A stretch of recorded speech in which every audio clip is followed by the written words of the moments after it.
ओम श्री गुरु सत्ताई नमः। सभी को प्रणाम। आज के इस वीडियो में हम जानेंगे कि सत्संग की क्या उपयोगिता है, सत्संग करने के उपाय क्या हैं और सत्संग के फायदे क्या हैं। आइए सबसे पहले समझते हैं कि सत्संग का अर्थ क्या होता है। सत्संग का अर्थ होता है सत्य के साथ संगति करना। जैसी संगत वैसी रंगत वाली कहावत तो आपने सुनी ही होगी। तो जब आप सत्य की संगत बनाएंगे तो सत्य आपके भीतर प्रवेश करेगा।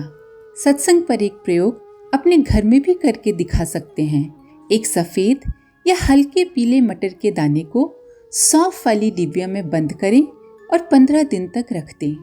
आप देखेंगे कि 15वें दिन तक वो मटर हरी हो जाएगी और उसमें सौंफ की खुशबू आ जाएगी।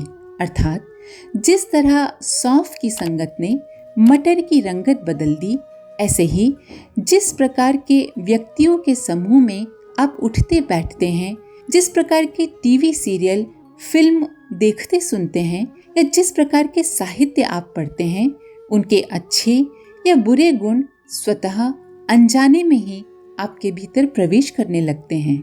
आइए अब समझते हैं कि सत्संग करने के उपाय क्या हैं। तो एक तो है कि आप अच्छी जीवन उपयोगी और सही मार्गदर्शन करने वाली पुस्तकों का स्वाध्याय करें। दूसरा, अच्छी सोच और अच्छे लोगों के समूह से जुड़ें। उनके साथ जीवन उपयोगी और समस्या समाधान परक स्वाध्याय करें या कोई एक पढ़े और बाकी लोग सुने। अच्छे प्रेरणादायक प्रज्ञा गीत गाएं, भजन गाएं। ब्रह्म सत्य है और आत्मज्ञान पाना ही इस जीवन का लक्ष्य है। इस पर परिचर्चा करें।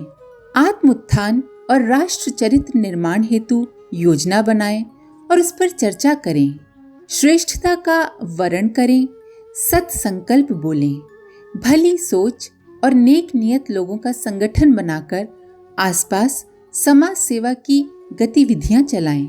सामूहिक योग, ध्यान, प्राणायाम और आयुर्वेदिक ज्ञान की जिज्ञासा खुद भी बढ़ाएं और दूसरों को भी बढ़वाएं, दूसरों को सिखाएं।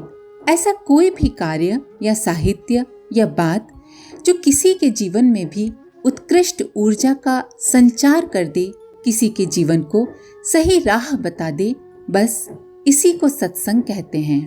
अब बात करते हैं सत्संग के फायदे की।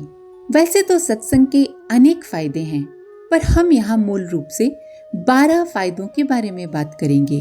पहला, जो सत्संग करता है वो जीवन में कभी नहीं भटकता। दूसरा, उसके जीवन में दिव्य ज्ञान और प्रेम का प्रकाश बना रहता है। तीसरा, वो तनाव मुक्त रहता है। चौथा, ऐसे व्यक्ति का मन हल्का फुल्का और प्रफुल्लित रहता है और जब उमंग उल्लास जगेगा तो शारीरिक मानसिक स्वास्थ्य लाभ तो मिलता ही है, मानसिक शांति भी मिलती है। और जब मन शांत रहता है तो जीवन प्रबंधन सही हो जाता है, रिश्ते बेहतर बन जाते हैं और जीवन सुखमय हो जाता है। 8वां फायदा ये है कि आप कभी भी किसी के भी गलत बहकावे में नहीं आएंगे। आप दूसरों की बुराई नहीं कर पाएंगे।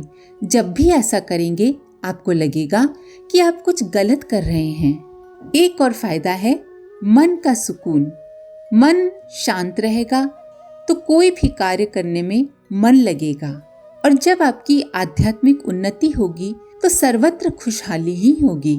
जीवन खुशहाल बनेगा, आपके आसपास का वातावरण खुशहाल बनेगा।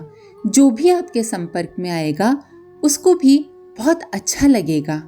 सत्संग की महिमा ये है कि ये मनुष्य का चरित्र बदलने की क्षमता रखता है।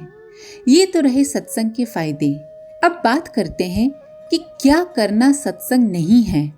पहला, फिल्मी धुनों पर अर्थहीन भजन गाना, टीवी पर आने वाले तथाकथित घटिया धार्मिक सीरियल या फिल्म देखना, बेमतलब की बिना सर पैर की धार्मिक कहानियां सुनना सुनाना, धार्मिक भावना से लोगों को इकट्ठा करना और वहां चुगली चपाटी करना, गणेश उत्सव, नवरात्रि जैसे पर्वों पर डीजे लगाकर नाचना, ये सत्संग नहीं है, ये तो फूहड़पना है। कथा आरती करते वक्त देर रात तक लाउडस्पीकर लगाकर आसपास के लोगों की शांति भंग करना, बीमार व्यक्ति विद्यार्थियों को परेशान करना, ये कुछ भी सत्संग नहीं है। इसका अध्यात्म से कुछ भी लेना देना नहीं है। याद रखिए, धार्मिक होने का अर्थ है कि हमसे ऐसा कोई काम ना हो जिससे दूसरों को तकलीफ हो। सत्संग के जितने फायदे हैं उतने ही बुरी संगति या असत्य के संगत से हानि है।